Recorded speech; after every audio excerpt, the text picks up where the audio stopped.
Dunia Lain.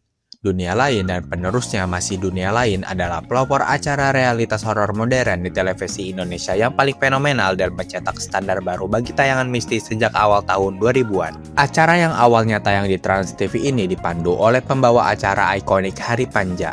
Konsepnya sangat sederhana namun meneror psikologis. Biasanya seseorang akan ditantang untuk berdiam diri sendirian di lokasi yang terkenal sangat angker, seperti rumah terbengkalai, bekas rumah sakit, atau kuburan keramat. Peserta harus bertahan dari tengah malam hingga menjelang subuh, biasanya sekitar pukul 12 malam hingga 5 pagi. Peserta juga hanya dibekali sebuah lilin atau senter kecil dan sebuah kamera inframerah statis yang menyorot wajah mereka, serta satu kamera sudut lebar yang merekam seluruh ruangan. Jika peserta sudah tidak kuat menahan rasa takut akibat gangguan makhluk halus, mereka harus melambaikan tangan ke kamera atau menyalakan lampu darurat sebagai tanda menyerah. Tim penyelamat kemudian akan langsung berlari menjemput peserta. Episode Uji Nyali di Lawang Sewu, Semarang menjadi salah satu momen paling bersejarah dalam sejarah televisi Indonesia. Ceritanya, di tengah syuting, kamera night vision menangkap sesosok bayangan putih berambut panjang yang berdiri dan bergerak di ujung lorong di belakang peserta. Peserta tersebut langsung panik, melambaikan tangan dengan histeris dan langsung jatuh pingsan saat tim medis datang. Episode ini menjadi pembicaraan nasional selama berbulan-bulan dan melambungkan nama Lawang Sewu sebagai destinasi wisata mistis nomor 1 di Indonesia. Uka Uka. Acara TV Uka Uka yang dipandu oleh aktor antagonis legendaris Toro Margens memiliki kemiripan konsep dengan acara Dunia Lain yang udah aku bahas tadi. Namun ada beberapa perbedaan mencolok dari acara yang satu ini. Berbeda dengan Dunia Lain yang murni menguji seberapa lama orang kuat bertahan di tempat angker, Uka Uka menekankan pembuktian mitos lokal di wilayah tersebut atau uji kebenaran untuk membuktikan apakah makhluk halus penunggu yang diceritakan warga benar-benar muncul atau tidak. Peserta juga seringkali diminta melakukan aktivitas interaktif untuk memancing makhluk halus berdasarkan mitos setempat. Contohnya, peserta diminta menyisir rambut di depan cermin retak, membakar menyan, atau memancing di kuburan tengah malam. Di acara Uka Uka, peserta yang berhasil lolos melewati batasan waktu uji nyali yang ditentukan dijanjikan hadiah uang tunai secara langsung. Hal ini membuat motivasi peserta di Uka Uka seringkali terlihat lebih nekat demi membawa pulang uang tersebut. Termehek-mehek. Termehek-mehek adalah salah satu pelopor drama reality paling fenomenal di Indonesia yang tayang di Trans TV. Acara ini sempat menjadi tontonan dengan rating nomor 1 di masanya dan sukses memenangkan penghargaan Panasonic Awards tahun 2019 sebagai acara realitas terfavorit. Istilah termehek-mehek sendiri diambil dari jargon bahasa gaul yang memiliki arti terisak-isak atau menangis sampai terseduh-seduh, menggambarkan kondisi klien yang menderita dalam acara tersebut. Seseorang yang disebut klien biasanya datang meminta bantuan kurir TV untuk melacak orang terdekatnya, biasanya pacar, mantan, atau anggota keluarga yang tiba-tiba menghilang atau dicurigai berselingkuh. Acara ini dipimpin oleh Mandala Shoji sebagai investigator utama di lapangan. Ia ditemani oleh co-host wanita seperti Cici Panda. Tugas mereka adalah menenangkan klien sekaligus memimpin penggerebekan. Keunikan acara TV ini terletak pada visualnya. Pergerakan kamera yang sengaja dibuat tidak stabil, bergoyang, sering bersembunyi di balik pohon, atau menggunakan sudut pandang kamera tersembunyi. Ini dirancang agar penonton merasa sedang menyaksikan investigasi detektif yang nyata dan berbahaya. Tetapi, Komisi Penyiaran Indonesia sempat melayangkan teguran keras karena menilai acara ini membohongi publik dengan kedok realitas. Namun, pihak Trans TV akhirnya membela diri dengan menegaskan bahwa genre acara ini adalah drama reality dan bukan pure reality show. Yang berarti acaranya diangkat dari kisah nyata namun direkonstruksi kembali menggunakan aktor agar lebih dramatis.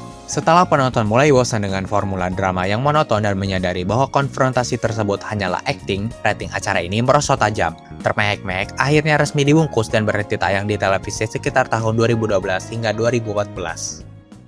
Rumah Uya. Rumah Uya adalah program talk show reality paling kontroversial dan nyeleneh yang tayang di Trans 7 sejak tahun 2015 hingga berakhir sekitar tahun 2020. Acara ini melambungkan nama Uya Kuya sebagai raja settingan di televisi Indonesia karena kemampuannya mengemas konflik personal menjadi tontonan super dramatis. Format acara ini awalnya dibuat seolah-olah menjadi tempat mediasi atau ruang sidang bagi orang-orang yang memiliki masalah asmara atau keluarga. Uya Kuya kemudian menggunakan metode relaksasi psikologis atau hipnotis kepada target atau saksi kunci. Saat tertidur, target dipaksa menjawab jujur semua pertanyaan sensitif di depan orang yang bersangkutan. Yang membuat acara ini menarik adalah karena acara ini sangat rutin menampilkan adegan bintang tamu wanita saling dorong, melempar barang dekorasi studio, hingga pria yang hampir bertengkar. Tapi entah kenapa pas aku nonton ini menurutku acaranya seru, terlepas dari settingan atau tidak. Sayangnya karena terlalu sering mengeksploitasi masalah privasi, konflik rumah tangga, serta menampilkan kekerasan fisik dan verbal pada jam tayang anak-anak, Rumah Uya berkali-kali mendapatkan teguran tertulis dari Komisi Penyiaran Indonesia. Kelelahan penonton terhadap drama yang seragam dan pengawasan ketat KPI membuat acara ini perlahan turun rating hingga resmi dibungkus sekitar tahun 2020. Spontan adalah program komedi kamera tersembunyi pertama dan paling legendaris di Indonesia yang tayang di SCTV sejak 6 April tahun 1956 hingga resmi berakhir pada 22 Agustus tahun 2002. Acara ini diproduseri sekaligus dibintangi oleh komedian Komeng. Sebelum era YouTube penuh dengan konten prank, Spontan sudah melakukannya lebih dulu dengan cara yang sangat organik di fasilitas umum seperti pasar, mal, halte bus, hingga lampu merah.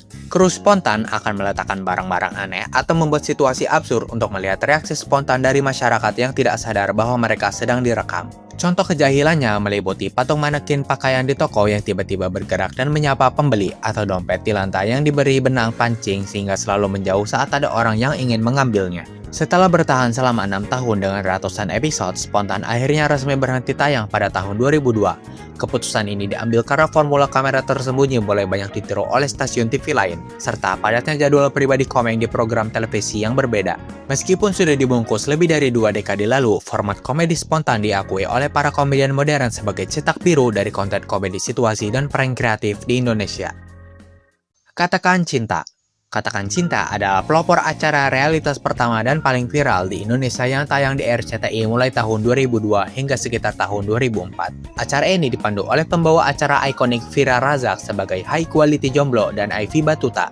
Jika termehek-mehek fokus pada investigasi pembongkaran konflik yang sifatnya negatif atau sedih, maka Katakan Cinta fokus pada pencarian cinta dan penembakan gebetan yang sifatnya positif atau romantis. Acara TV ini menceritakan seseorang yang berstatus jomblo yang seringkali disebut pejuang cinta meminta bantuan tim TV untuk menyatakan cinta kepada orang yang mereka taksir. Sebelum menyatakan cinta, tim Katakan Cinta akan memata-matai target terlebih dahulu untuk mencari tahu sifatnya, tempat tongkrongan favoritnya, hingga memastikan apakah target sudah punya pacar atau belum.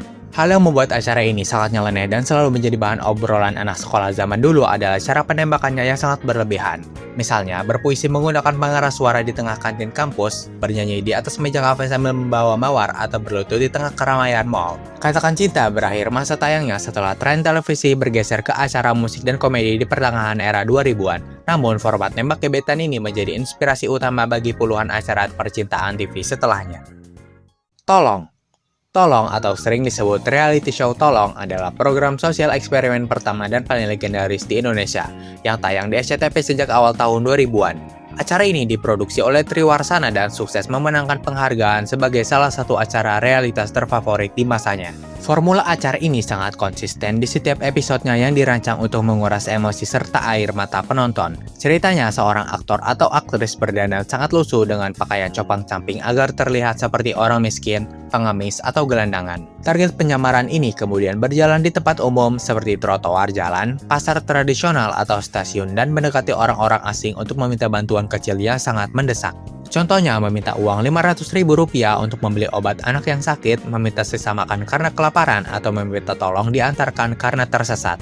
Begitu ada satu orang baik yang tulus membantu, bahkan seringkali orang baik itu sendiri adalah warga kurang mampu seperti tukang beca, pemulung, atau pedagang asongan, tim TV akan langsung membuka pintu mobil van secara dramatis. Pembawa acara dan kru kamera akan berlari menyergap orang baik tersebut di tempat umum sambil membawa mikrofon besar, membuat target yang ditolong seringkali syok, bingung, atau mengira mereka sedang ditangkap polisi. Momen klimaks acara ini selalu diakhiri dengan tangisan haru. Pembawa acara akan mengembalikan uang bantuan sang penolong, lalu melipat gandakannya menjadi ratusan ribu hingga jutaan tunai di dalam amplop sebagai hadiah atas kebaikan mereka. Garis Tangan adalah reality show pencarian jodoh unik di Antv yang memadukan konsep kencan buta dengan pembacaan masa lalu atau karakter partisipan. Acara ini dipandu oleh pembawa acara seperti Uya Kuya serta dibantu oleh para pakar di bidang spiritual atau pembaca garis tangan.